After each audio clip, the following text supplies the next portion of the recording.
So just what is sarin gas? Well, the nerve agent was originally developed as a pesticide, but was then turned into a weapon by Nazi scientists during World War II. Now, sarin is a colorless and tasteless liquid that can be released as a vapor. Large doses can cause loss of consciousness, convulsions, paralysis, respiratory failure, and eventually death. But its use is very difficult to prove. Now, weapons inspectors need soil samples from the scene of an attack and blood, urine, or tissue from victims.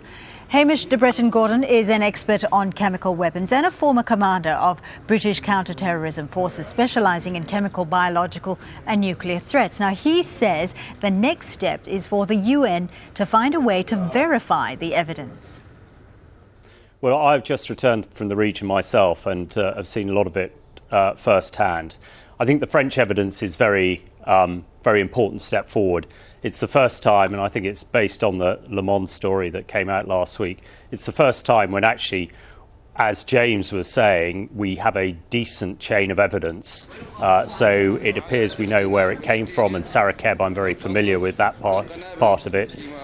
There is good documented evidence of the weapon being delivered out of a helicopter, and then there are the casualties, the symptoms on the ground, and at least one set of samples, the French ones we know of, that have been sampled and identified in what would appear to be a authoritative laboratory in France that has confirmed that sarin is present in that area.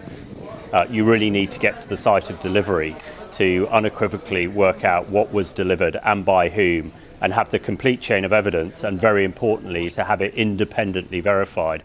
I think that's perhaps one of the challenges with the French results and British results recently, that they're not independent, which is why it's so important that the UN get in and do the independent sampling themselves. Whether they get in or in the near future, I think is very unlikely, and I think we need to think of imaginative ways to just do nothing in this case. I don't think is an option. But I don't think the UN again get in anytime soon.